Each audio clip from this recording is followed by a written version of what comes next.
नमस्कार, आर्या न्यूज देख रहे हैं आप। मैं हूं आपके साथ पल्लवी सिंह। मध्य प्रदेश और छत्तीसगढ़ बुलेटिन की शुरुआत करेंगे सीएम बघेल से, जहां उन्होंने कांग्रेस हाईकमान ने अब छत्तीसगढ़ में पार्टी नेतृत्व के दो सबसे बड़े चेहरों को गुजरात और हिमाचल प्रदेश विधानसभा चुनाव की बड़ी जिम्मेदारी सौंपी है।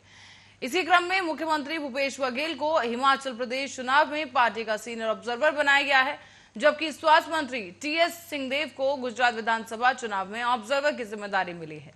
अब कांग्रेस के राष्ट्रीय महासचिव केसी वेणुगोपाल को मंगलवार को उन्होंने बताया है कि कांग्रेस अध्यक्ष सोनिया गांधी ने हिमाचल प्रदेश चुनाव में मुख्यमंत्री भूपेश बघेल को सीनियर ऑब्जर्वर बनाया है। साथ ही साथ सचिन पायलट और प्रताप सिंह बाजवा को वहां ऑब्जर्वर बनाया गया है। साथ ही साथ राजस्थान के मुख्यमंत्री अशोक गहलोत को गुजरात विधानसभा चुनाव में पार्टी का सीनियर ऑब्जर्वर बनाया गया। टीएस सिंहदेव को और मलिंद देवड़ा को गहलोत में टीएम ऑब्जर्वर बनाया गया है और शामिल किया गया। साथ ही साथ इन दोनों प्रदेशों में इस साल नवंबर और दिसंबर में विधानसभा चुनाव होने हैं, जिसको लेकर कांग्रेस पार्टी लगातार तैयारियों में जुटी हुई है और हर फैसला इस वक्त कांग्रेस के लिए महत्वपूर्ण है। इसीलिए फूक फूक कर कदम कांग्रेस की तरफ से रखे जा रहे हैं।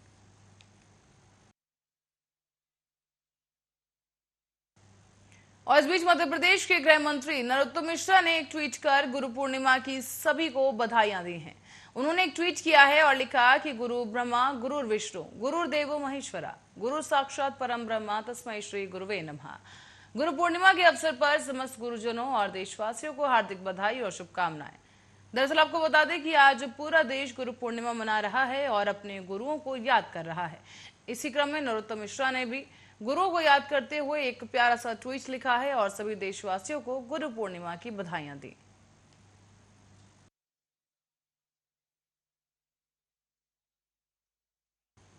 और इस बीच मध्य प्रदेश के गृह मंत्री नरोत्तम मिश्रा ने विपक्ष पर तीखा प्रहार करते हुए कहा है कि बीजेपी का विरोध करते करते कांग्रेस और उसके नेताओं को पता ही नहीं चला कि कब वो देश का विरोध करने लगे हैं। तो वहीं उन्होंने कोरोना के बढ़ते मामलों पर भी जानकारी दी।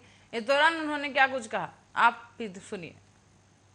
ये लोग मोदी का भाजपा का विरोध करते करते इन्हें पता ही नहीं चला कि ये देश का विरोध कैसे करने लगे। हमें अपनी राष्ट्र की मजबूती जो मोदी जी ने भारत माता के माथे को विश्व में गौरवान्वित किया है, उस दिशा में बढ़ने वाला काम ये कभी नहीं करेंगे। हमेशा कड़वे ही वचन निकलेंगे। दुर्जन का मुख बामही निकसत वचन भुजंग। ये कमोबेश ऐसे ही लोग हैं। ये इस बात पे ही खुश हो रहे हैं कि वहां पे ऐसा हो रहा है तो यहां पे ऐसा हो जाए। ये कभी नहीं होने वाला है। देश अब समझ गया है कि टुकड़े टुकड़े गैंग क्या चाहती है, और ये कमोबेश जो श्रीलंका की बात को उधर ध्यान दे रहे हैं, ये वही को स्लीपर सेल है टुकड़े टुकड़े गैंग की। मतदान सबको करना चाहिए। लोकतंत्र के लिए मतदान महादान होता है और सबसे छोटी इकाई के लिए मतदान है और बड़ा महत्व का काम होता है जो दैनंदिनी का होता है।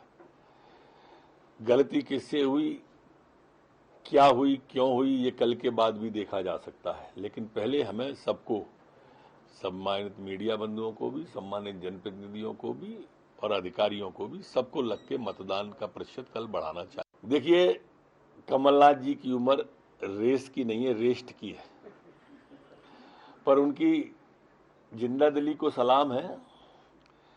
अगर यही रेस वो विकास की लगा लेते तो शायद पार्टी नहीं टूटती उनकी। जो उनकी पार्टी के लोग ही छोड़ के चले गए, वो शायद नहीं जाते, लेकिन वास्तव में काम करने में और मुंह चलाने में अंतर होता है।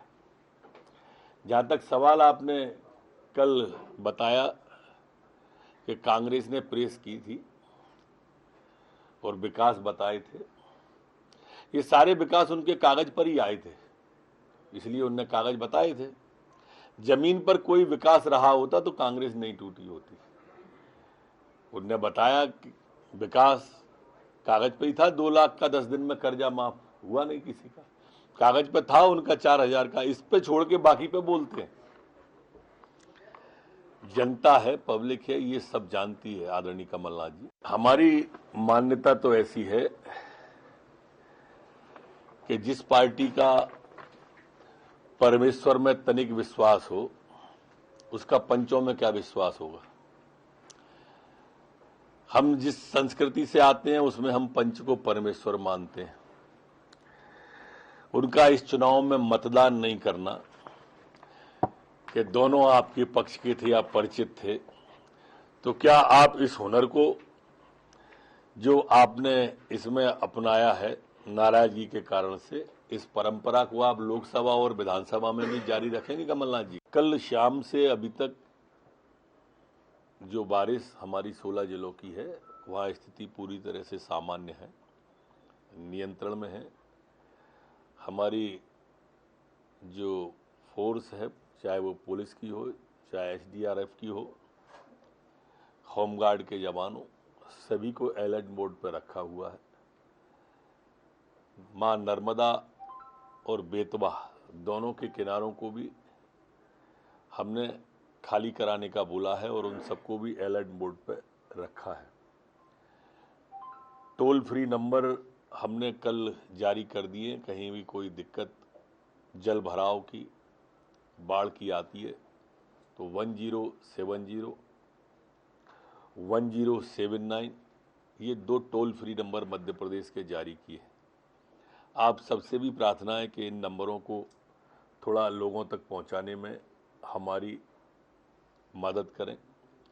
96 हमारी क्विक रिस्पांस टीम वर्तमान में एक्टिव हैं और लगाई गई हैं और 19 रिजर्व टीमें प्रदेश के अंदर बाढ़ की स्थिति पर लगाई गई। जो कल सुबह के हालात थे उनमें कोई जनहानि का समाचार प्राप्त उससे नहीं हुआ था। 12 बजे के बाद स्थिति पूरी तरह से कल भी नॉर्मल हो गई थी।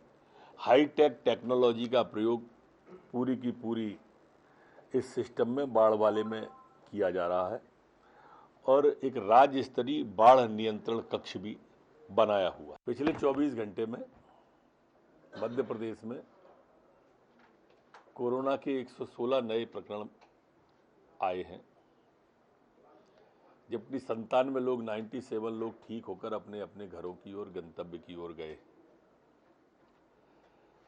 संपूर्ण मध्य प्रदेश में एक्टिव केस अब 857 वर्तमान में हैं। जो सैंपल लिए गए कल पिछले 24 घंटे में वो 5151 सैंपल पूरे मध्य प्रदेश में लिए गए। संक्रमण दर वर्तमान में हमारी 2.25 है, जबकि रिकवरी की दर स्थिर 98.7 बनी हुई है। पिछले 24 घंटे में कोई भी पुलिस का जवान संक्रमित नहीं हुआ है, लेकिन 3 एक्टिव केस वर्तमान में पुलिस के प्रचलन में हैं। पिछले 24 घंटे में जो मध्य प्रदेश में वैक्सीनेशन हुआ है वो 69,887 लोगों का वैक्सीनेशन हुआ है। अभी तक जो कुल वैक्सीनेशन हुआ है वो 12,08,72,042 लोगों का। और इस बीच मध्य प्रदेश के दमोह पन्ना मार्ग पर मां चंडी जी मंदिर के सामने बने तालाब में दल के एक गौ माता तालाब के बीचों बीच फंस गई थी। इसी बीच देखकर लोगों के द्वारा गौ सेवक अंशुल तिवारी को सूचना दी गई। सूचना मिलते ही अंशुल तिवारी सुरभि गौ सेवा समिति के सदस्यों के साथ तालाब के पास पहुंचे और इसी बीच तालाब में घुसकर गाय को रेस्क्यू किया गया है। साथ ही आपको ये बता दें कि इस मौके पर गौ सेवक अंशुल तिवारी, गोलू दीक्षित, नितिन राजपूत, अनिकेत चौरसिया समेत सोनू गोस्वामी, साधु राम बंजारा की मदद से गाय को बाहर निकाला गया है। जय गौ माता जय गोपाल। तो भैया ने बताया कि चंडी जी ये तलैया है चंडी जी के पीछे, इसमें दल बहुत ज़्यादा है, घास लगी हुई है। तो हम लोग आए, गौ सेवक अपने परम गौ सेवक गोलू दीक्षित जी, नितिन परिहार और सभी गौ सेवक आए, सबके सहयोग से इनको बाहर निकाला गया। जय गौ माता जय गोपाल। जय गौ माता जय गोपाल। तो भैया ने बताया कि चंडी जी ये तलैया है चंडी जी के पीछे।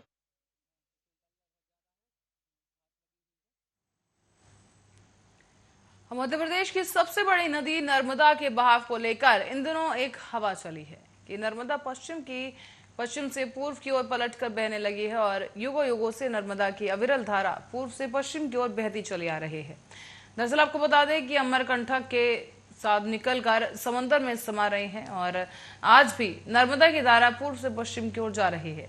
सनातन युग से लेकर कलयुग तक कभी कोई नर्मदा का रुख नहीं मोड़ सका है और आज भी कलकल करती नर्मदा अपनी सही दिशा में बहती चली जा रही है। लोगों का भ्रम है कि नर्मदा उल्टी बह रही है, लेकिन आपको बता दें कि आपके सामने है स्क्रीन पर जो वीडियो इसमें नजर आ रहा है कि तपोभूमि कोटेश्वर घाट का ये वीडियो है, जहां पर नर्मदा ठीक बीचों बीच जाकर बनाया गया है और पुष्टि की गई है कि नर्मदा पूर्व से पश्चिम ही जा रही है।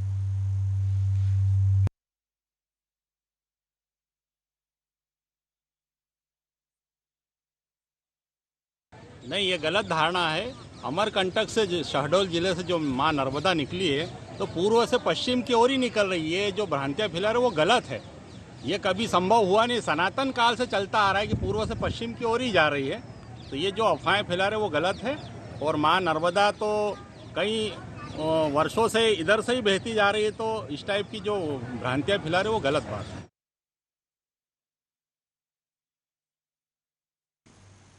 और इस बीच एक बड़ी खबर की ओर रुख करेंगे। बता दें आपको कि मानसून को लेकर मध्य प्रदेश में हालात इस वक्त काफी गंभीर बने हुए हैं। मध्य प्रदेश से इस वक्त की बड़ी खबर सामने आ रही है, जहां पर मध्य प्रदेश में उफान पर है नदियां।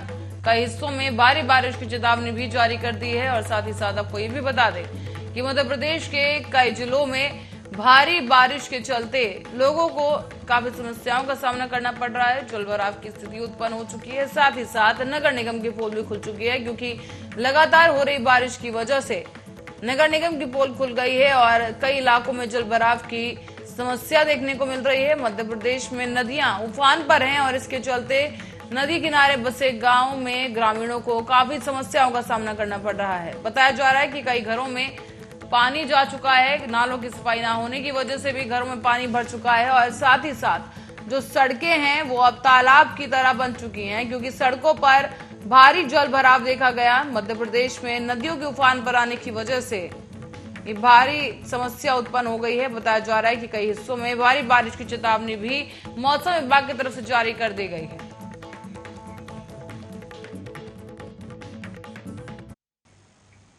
और इस बीच रुक करेंगे छत्तीसगढ़ का, जहां छत्तीसगढ़ में कोरोना के साथ ही मौसमी बीमारियों का प्रकोप भी शुरू हो गया है। राज्य में कोरोना संक्रमण तेजी के साथ फैल रहा है और आलम यह है कि बीते 24 घंटों में छत्तीसगढ़ में कोरोना के 360 केसेस मिले। सबसे ज्यादा मामले दुर्ग में सामने आए हैं, जहां दुर्ग में एक दिन में 67 नए मरीजों की पहचान की गई। दूसरे स्थान पर राजधानी रायपुर है। रायपुर में बीते सोमवार को भी 62 नए संक्रमितों की पहचान की गई थी और अन्य जिलों में भी कोरोना संक्रमण के मामले काफी ज्यादा बढ़ रहे हैं। छत्तीसगढ़ के स्वास्थ्य विभाग के द्वारा 11 जुलाई को जारी किए गए कोरोना बुलेटिन के मुताबिक राज्य में पिछले 24 घंटों में 360 नए कोरोना पॉजिटिव मरीजों की पहचान की गई है, जबकि 147 मरीज टेस्ट नेगेटिव आने के बाद डिस्चार्ज कर दिए गए। दुर्ग रायपुर के बाद तीसरे स्थान पर है राजनांदगांव, जहां पर सबसे ज्यादा मरीजों की पहचान की गई। राजनांदगांव में बीते सोमवार को भी 33 कोरोना संक्रमण मरीज मिले हैं और इसी के साथ साथ प्रदेश में अब 1678 कोरोना एक्टिव मरीजों का इलाज अलग अलग अस्पतालों और होम आइसोलेशन में जारी है। बताया जा रहा है कि राहत की बात यह है कि बीते 24 घंटे में कोरोना संक्रमण से किसी भी मरीज की मृत्यु नहीं हुई। हालांकि राज्य में बीते 11 जुलाई को कुल 11,634 लोगों की जांच की गई थी, जहां पर छत्तीसगढ़ में कोरोना की पॉजिटिव दर अब 3.09% बनी हुई है।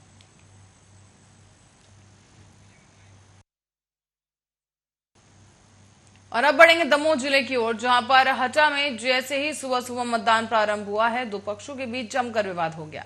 मामला है दमोह जिले के हटा गांव का, जहां पर मतदान केंद्र पर दो पक्षों में जमकर विवाद हुआ। इसमें रामगोपाल मंदिर के पास महंत पर हटा संजय वार्ड से भाजपा प्रत्याशी पति द्वारा गाली गलौज चलाई गई और इसी बीच बात इतनी बढ़ गई कि युवक द्वारा महंत पर चप्पल मारने का भी प्रयास किया गया है। बड़ी संख्या में इस दौरान लोग मौजूद रहे और दोनों पक्षों के बीच विवाद को देखकर पुलिस और वहां मौजूद लोगों के द्वारा बीच बचाव किया गया है। पुलिस के द्वारा लोगों को वहां से भगाया भी गया है और पुलिस के बीच बचाव के बाद विवाद को शांत करवाया गया।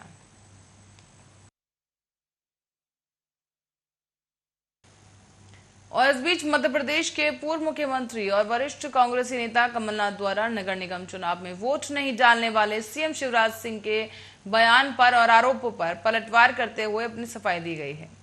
कमलनाथ ने वोट न डालने की असल वजह बताते हुए कहा है कि जब ये निक्कर में थे तब मैं सांसद बन चुका था। दरअसल कांग्रेस नेता सोमवार को रतलाम में प्रेस कॉन्फ्रेंस कर उन्होंने कहा है कि मैं नगर निगम का मतदाता नहीं हूं और मेरा गांव नगर निगम में नहीं आता है। अगर मैं नगर निगम में आता और नगर निगम का मतदाता होता तो मैं जरूर वोट डालता, लेकिन शिवराज सिंह के पेट में दर्द हो रहा है कि मैंने वोट नहीं डाला। उन्होंने ये भी कहा है कि शिवराज वोट डालने के बहाने वोटरों को दबाने, डराने, पटाने और ललचाने का प्रयास कर रहे हैं। ये वोट डालने की बात मुझे समझा रहे हैं, जबकि ये निक्कर में थे और तब मैं एमपी बन चुका था। कमलनाथ के इस बयान के बाद से ही लगातार अब सियासत गर्म हो चुकी है और साथ ही साथ बीजेपी के कई कद्दावर नेता भी इस पोस्ट के बाद हमलावर होते नजर आए। क्या नहीं दिया? पार्षद से, मेयर से, विधायक से, सांसद से, मुख्यमंत्री से, प्रधानमंत्री से, सबसे बड़ी देन तो रतलाम की है भारतीय जनता पार्टी। और सबसे उपेक्षित हमारा रतलाम का। हमारे जो कर्मचारी हैं नगर निगम के, इनका भी नियमितीकरण किया जाएगा। ये आज अलग अलग नगर निगमों में, ये तो गए थे शिवराज जी, मुझे तो माइक से उन्होंने वो रिकॉर्डिंग उनकी माइक पर सुनाई, मैं सिंगापुर बना दूंगा। सिंगरौली गए, कहा कि सिंगरौली को मैं इंदौर बना दूंगा। सब क्या नाटक थी। हम अपने प्राकृतिक संसाधनों का लाभ नहीं ले पाए। आज हमारे रतलाम में कितना टैलेंट है, इंटेलेक्चुअल टैलेंट है, एंटरप्रेन्योरियल टैलेंट है। ये टैलेंट के बावजूद हमारे प्रदेश में हम इसका लाभ नहीं उठा रहे हैं। और भ्रष्टाचार की व्यवस्था बनाई हुई है। भ्रष्टाचार की व्यवस्था पंचायत से लेकर नगर पालिका का, नगर परिषद, नगर पालिका, नगर निगम और मंत्रालय तक, ये एक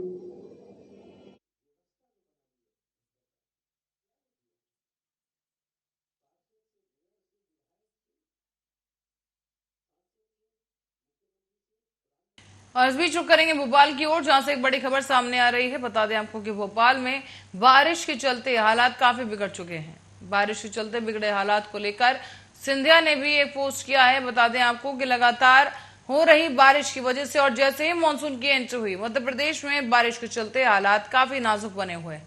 इसी बीच सिंधिया के बंगले में पानी घुस चुका है। नाले का पानी सिंधिया के बंगले में घुसा और केंद्रीय मंत्री हैं ज्योतिरादित्य सिंधिया।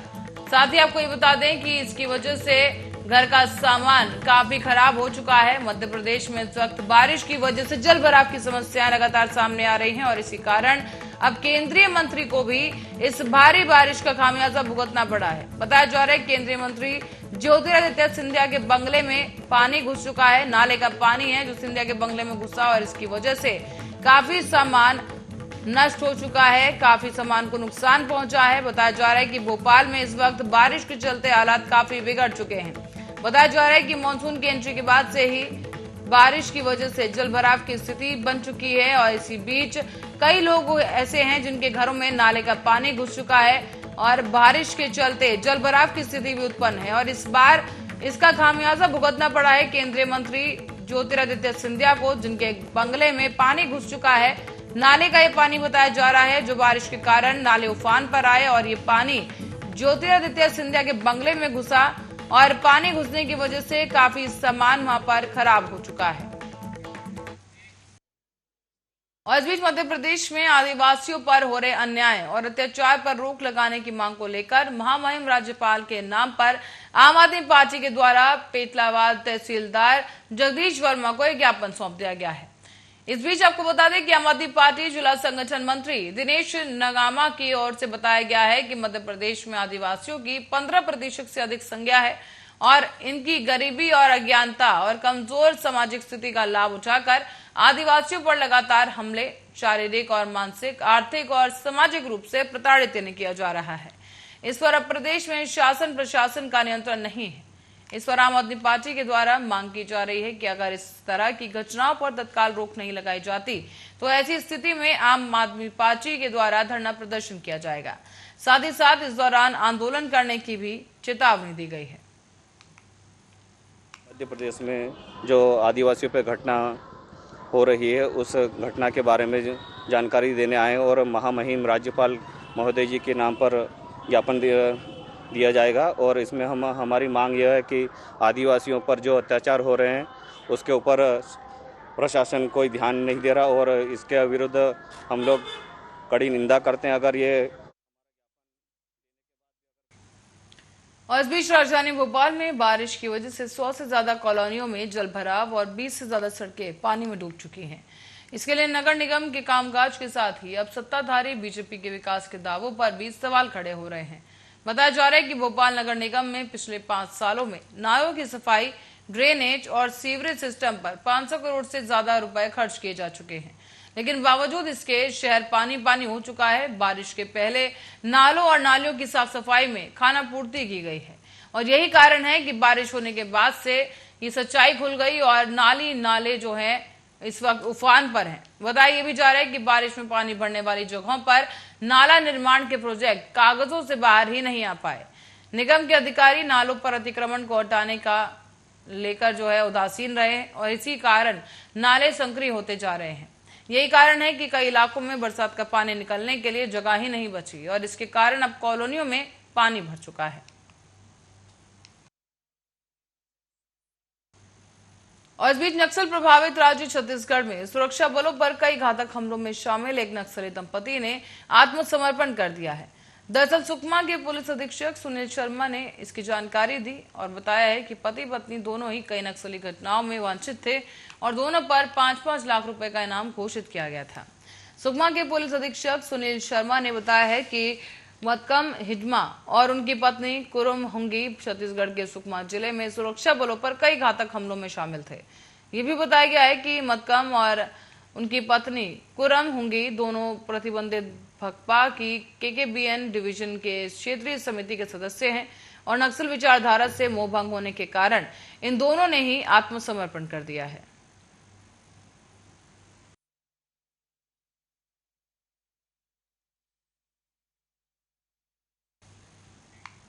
और इस बीच रुक करेंगे एक बड़ी खबर की ओर। यहाँ लेडी अफसर ने बीजेपी नेता को दिखाया सिंघम अवतार।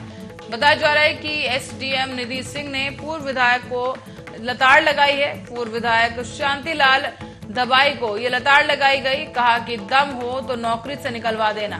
पूर्व विधायक शांतिलाल दबाई ने दरअसल एसडीएम निधि सिंह पर काम को लेकर दबाव बनाया तो लेडी अफसर ने बीजेपी नेता को सिंघम अवतार में लताड़ लगा दी है। बताया जा रहा है कि बीजेपी नेता और लेडी अफसर के बीच काफी कहासुनी भी हुई और इस कहासुनी का वीडियो तेजी के साथ सोशल मीडिया पर वायरल हो रहा है। बताया यह भी जा रहा है कि काम जब बीजेपी के पूर्व विधायक ने एसडीएम पर दबाव बनाया तो लेडी अफसर ने उन्हें फटकार लगाते हुए तमीज से बात करने की नसीहत दे डाली है। साथ ही ये भी बताया गया कि एसडीएम निधि ने कहा है कि दम हो तो नौकरी से निकलवा देना। बड़ी खबर सुखी आपको बता रहे हैं, लेडी ऑफिसर का सिंघम अवतार देखने को मिला है जहां उन्होंने पूर्व विधायक पर इस तरीके से लताड़ लगाई है। बताया जा रहा है कि उन्होंने साफ अक्षरों में लेडी अफसर ने बीजेपी नेता को सिंघमगिरी दिखाई और कहा कि दम हो तो नौकरी से निकलवा देना।